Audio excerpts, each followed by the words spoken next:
Olá, meus caros. Quem vos fala é o Corvo. Sejam bem-vindos para mais um tópico sobre yokai. E desta vez, apresento para vocês Kuchisaki Onna. Há um motivo, desta vez, mais claro para eu ter escolhido este yokai em questão. É muito comum nas minhas postagens sobre os yokai, e se vocês consultarem a playlist referente a eles, vocês vão encontrar vários e vários podcasts. Eu sempre ressaltei um aspecto que eu acho muitíssimo importante quando nós falamos não apenas de yokai, mas de figuras mitológicas de maneira em geral. Figuras, símbolos, representações, personagens que são, digamos, representações míticas, relacionadas a folclore e a crença de maneira em geral. E quando eu digo isso, falo tanto daquelas figuras orientais como também das ocidentais. Eu sempre coloquei nas minhas explanações, nas minhas abordagens, que essas figuras são de algum modo reflexo do seu povo, do seu tempo, do seu contexto histórico. Não são pura e simplesmente figuras fantásticas de uma fantasia. De algum modo elas refletem o povo, aquele ambiente e aquele determinado tempo histórico. Há uma relação muito íntima entre as características do mito, dos personagens envolvidos no mito, com o povo que basicamente dá vida a estes símbolos, a essas personagens. Há uma percepção, existe sentimento, conceituação e busca por um sentido relacionado a eventos, sensações, sentimentos de um determinado momento histórico de um povo. Não são coisas dissociadas, digamos assim. E por que eu falo isso?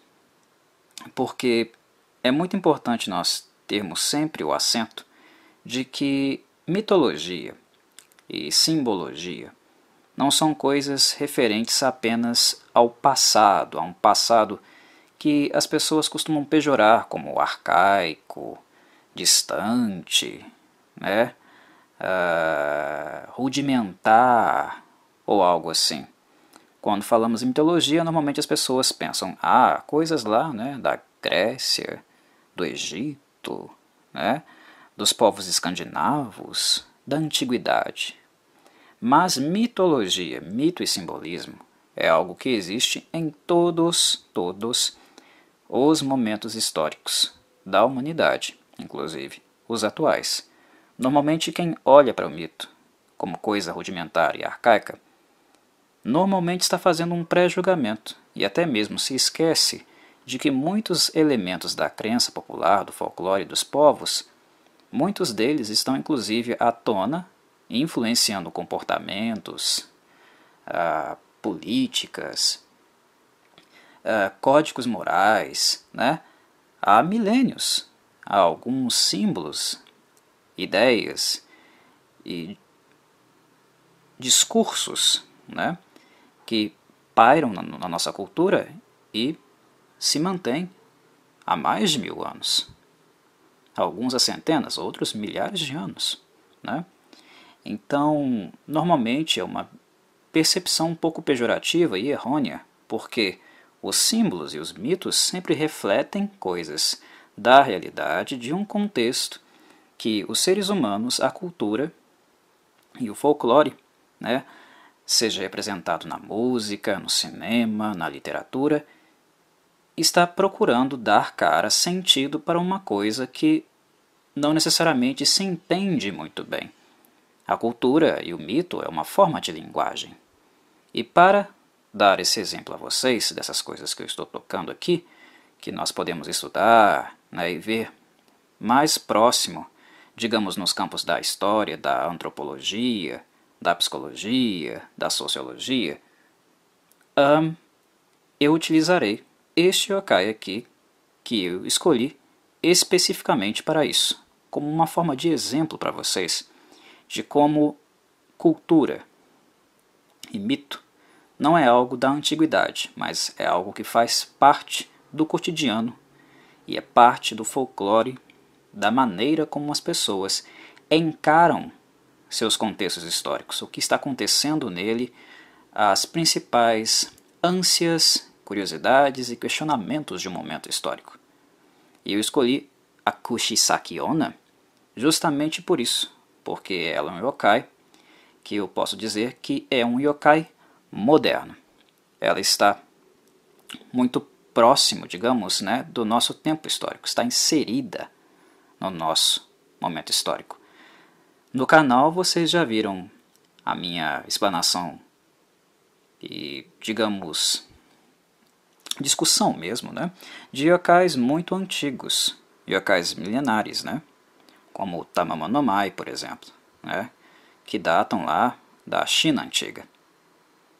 E agora eu vou utilizar um que está aqui do nosso lado, bem vizinho, numa perspectiva histórica falando, mais especificamente.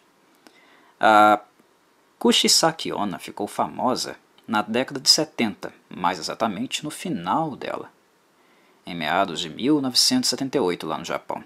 Ou seja, nós estamos em 2020, né? São 42 anos. Isso historicamente, né, se nos ampararmos à sociologia e à psicologia, isso mentalmente,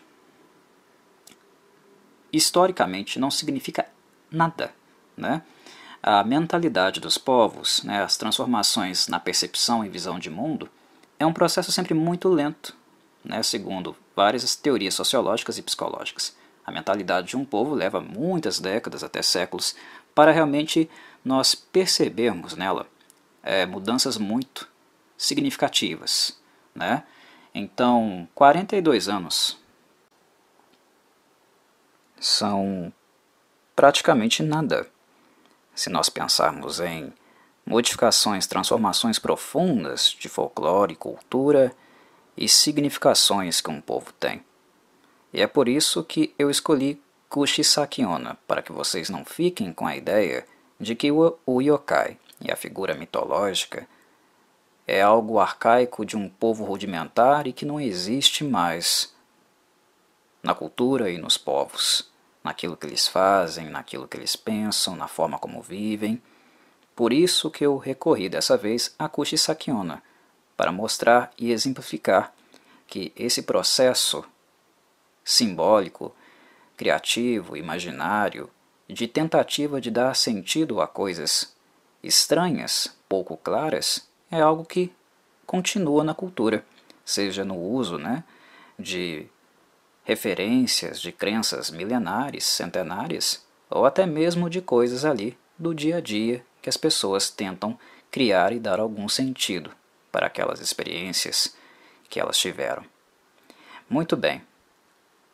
Kushisaki Onna não deve ser algo muito estranho para muitos de vocês. Vocês já devem ter escutado falar sobre ela, né, por aí.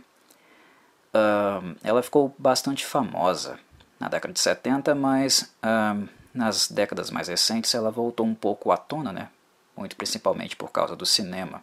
Então quem conhece cinema japonês oriental possivelmente sabe um pouquinho sobre a Kushisaki Onna. Mas eu trarei aqui para vocês uma referência tanto histórica, de como ela nasceu, de como ela surgiu, e também um pouco folclórica, um pouco mais conceitual, entrando no debate justamente do âmbito, né, antropológico e simbólico dos yokai. Kushisaki Onna significa literalmente mulher de boca cortada. E esse é o nome de um yokai feminino, e como eu falei, moderno. Ela é a protagonista de uma lenda contemporânea, né, que apareceu pela primeira vez no final dos anos 1970, mais ou menos em 1978, por aí. E se espalhou por todo o Japão em poucos meses. Como em todas as lendas, existem muitas variações, mas a narrativa tradicional a descreve como uma jovem atraente, talvez entre os 20 e 30 anos de idade, que usa uma máscara branca na boca, praticamente comum, né, no Japão, para quem, por exemplo, está resfriado ou tem algum problema alérgico. Os japoneses usam muito, né, aqueles tapa-nariz, tapa-boca. É comum. Imagino que não seja algo estranho para vocês também. Bem, no caso da Kushisaki Onna, no entanto, essa máscara cobre uma boca horrivelmente cortada, de orelha a orelha. E o local de aparição dela é normalmente uma rua urbana ou suburbana, geralmente ao entardecer, e ela tem o hábito de se aproximar principalmente de crianças que estão voltando da escola, né? Indo para casa, mais ou menos aí nesse horário, entre o fim da tarde e o início da noite. Essa mulher com uma máscara branca e cabelos compridos vem por trás e lhe dá um tapinha no ombro.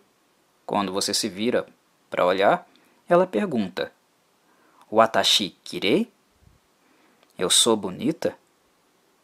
Se você disser sim, você é bonita, ela então te pergunta: "Kore demo?" Mesmo assim? E então ela remove a máscara. Você tem a visão da deformação dela. E aí ela ameaça você, basicamente. Se você disser não, você não é bonita, então ela automaticamente começa a persegui-lo.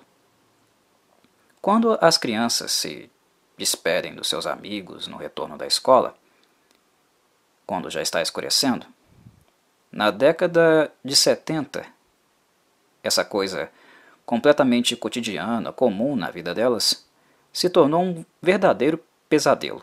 E basicamente todas as crianças do Japão, a maior parte delas, porque foi uma coisa que teve um baque nacional, né, algo que sensibilizou o povo japonês como um todo, a maior parte das crianças ficaram aterrorizadas com a ideia de encontrar a Kushisaki Onna no retorno para casa no seu dia a dia. Mais ou menos por 6 meses, a lenda viajou por todo o Japão, assumindo características locais, onde quer que ela fosse, assustando as crianças voltando para casa da escola e inspirando também até algumas patrulhas policiais extras em alguns locais. A história tradicional ficou tão conhecida que até hoje as expressões Watashi kirei e Kore demo possuem um significado macabro no imaginário popular. Muitas tentativas foram feitas no Japão de tentar vincular a Kushisaki Onna com uma yokai demoníaca antiga do sexo feminino. E certamente é possível encontrar conexões com Ubumi, Yuki-onna, Yamamba e outras yokai. A revelação repentina da sua boca hedionda pode até mesmo estar relacionada ao gabo, que é um tipo de cabeça mecânica usada no teatro de bonecos de bunraku, desde o período Edo. Com um puxão de corda, um rosto feminino atraente se torna demoníaco, com a boca completamente cortada, dentes afiados e às vezes chifres. Ainda se encontra teatros com bonecos. Ainda se encontra o bunraku no Japão. Não é uma prática que caiu em desuso, não. Ela ainda acontece em alguns lugares. E, além disso, o conceito da boca cortada de orelha a orelha é também encontrado às vezes em algumas descrições de Oni e Yamamba. Elas não são raras, elas não são distintas, digamos assim, ou exóticas na cultura japonesa. É algo que vem de milênios, mas que sofre constante atualização. Quaisquer que sejam os precedentes, no entanto, a Kushisaki Onna foi documentada pela primeira vez de fato numa província chamada Gifu, em dezembro de 1978. Em junho de 79, já havia relatos em todos os municípios do Japão. Ou seja, em menos de um ano, a Kushisaki Onna, essa mulher hedionda, já era conhecida por praticamente todo o Japão. Isso é um fenômeno raro de acontecer, né? Principalmente para uma lenda urbana. Segundo um conjunto de estatísticas, cerca de 99% das crianças no Japão estavam cientes da lenda de uma forma ou de outra. Mesmo os pais evitando, isso entra na cultura e elas acabam sabendo da lenda por outras crianças, né? E ela se prolifera. À medida que a narrativa de Kushisaki Onna viajava pelo país, ela assumia características locais e era frequentemente ambientada em ruas e bairros familiares. Todas adaptações feitas, claro, né, a partir das experiências e percepções dos contadores de história, daqueles que perpetuavam o conto, né, e o medo também. Progressivamente, a história em si também se tornou cada vez mais e mais elaborada. Às vezes, a Kushisaki Onna carregava uma foice ou uma faca e ameaçava cortar a boca da sua vítima para torná-la como a dela. O comportamento dela pode depender da maneira como você responde à pergunta: sou bonita? Muitas vezes, a única maneira de escapar era responder com um ambíguo mais ou menos. Ela também adquiriu vários traços de personalidade e histórias de fundo. Dizia-se que ela gostava de um doce duro conhecido como bekoame. Também era dito que ela já foi atleta olímpica e podia correr extremamente rápido, ou seja, correr dela não iria adiantar, ela iria te pegar. Mas você podia escapar dela, se você se deparasse com uma loja de discos ou repetir a palavra pomada. Isso mesmo, pomado, 3 vezes. O número 3 aparece repetidamente no ciclo das lendas. Às vezes há 3 irmãs Kushisaki Onna, por exemplo. E a Kushisaki Onna é frequentemente associada a nomes de lugares que contêm o caractere 3. Então, nestes locais, acreditava-se que ela apareceria com mais facilidade. As versões da lenda incluem explicações para sua boca cortada, geralmente atribuindo-a a um erro horrível ocorrido durante uma cirurgia estética. Contam que a Kushisaki Onna surgiu porque havia uma mulher muito bonita, mas ela estava insatisfeita, preocupada com o fato da boca dela ser muito pequena. Então ela foi a uma certa clínica de cirurgia plástica e fez uma operação. Mas houve um erro no procedimento para aumentar a boca. E no instante que ela viu o rosto, após a operação, ela enlouqueceu e tornou-se a Kushisaki Onna. Na prefeitura de Kanagawa, contam que existiam 3 irmãs. A mais velha foi submetida a uma cirurgia estética e, por engano, a sua boca foi aberta.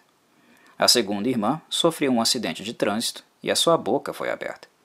Por causa disso, a irmã mais nova enlouqueceu, abriu a própria boca e foi internada em um hospital psiquiátrico. Ela escapou e apareceu na cidade. Seu cabelo é longo. Ela sempre usa uma máscara e segura uma foice na mão. Se você der um doce a ela, o bekoame, ela não vai atrás de você. Ou se você diz pomada, poderá escapar. Existem muitas descrições da imagem e do comportamento da Kushisaki Onna, mas alguns elementos são comuns. Primeiro, ela é jovem. Segundo, sua boca é cortada de orelha a orelha. E terceiro, ela pergunta: eu sou bonita? E ainda há um quarto. A boca dela está coberta por uma máscara, cuja remoção é assustadora. Independente da versão que você consulta, estes 4 elementos estarão ali contidos. Embora os métodos de fuga, tipos de armas, roupas e tudo mais variem, esses 4 elementos parecem os elementos essenciais para a identidade dela e para o enredo da lenda. Uma das razões pelas quais a lenda se espalhou tão rapidamente é que a Kushisaki Onna se tornou uma queridinha da mídia, né? Além de ser divulgada de boca em boca, a sua história foi transmitida em todo o país, na televisão e na rádio noturna, discutida em revistas semanais e tabloides de esportes. A lenda parece ter refletido preocupações sociais reais, como a alienação que as crianças podem sentir enquanto crescem em um mundo de complexos de apartamentos de concreto. Esse é um exemplo, uma hipótese. Também foi sugerido que ela representava uma versão monstruosa de uma mãe educacional, entre aspas, que seria um termo que era utilizado para aquelas mães que excessivamente pressionam muito seus filhos a terem os melhores resultados na vida escolar. Algo que é um tema delicado no Japão, né? Inclusive o fracasso escolar leva muitos jovens ao suicídio lá, ou seja, é um tema social relevante, sensível para o povo japonês. Argumenta-se que a máscara também simboliza a conscientização de doenças ambientais, pois na época essas máscaras eram usadas ocasionalmente para proteger contra a poluição do ar.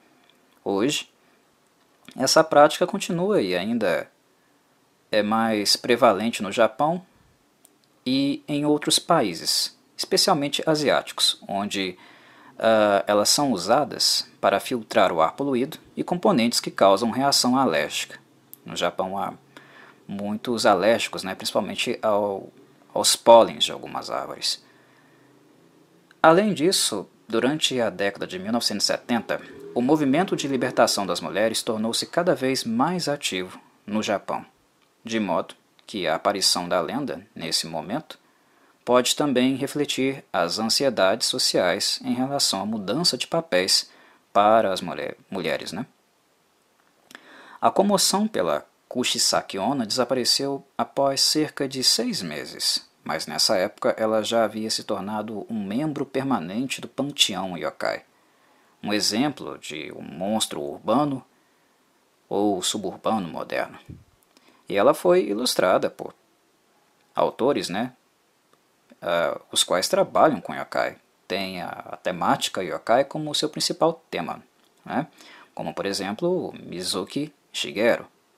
E apareceu também em vários mangás e animes. Ela também apareceu na Coreia, inclusive. Ela saiu até do Japão. Na Coreia ela é encontrada normalmente usando uma máscara vermelha. E lá ela se tornou também conhecida e fonte de um medo coletivo, principalmente do público estudantil. E claro, ela hoje, principalmente hoje, ela ainda é, né, uma yokai muito reconhecida e que até se tornou uma estrela de cinema.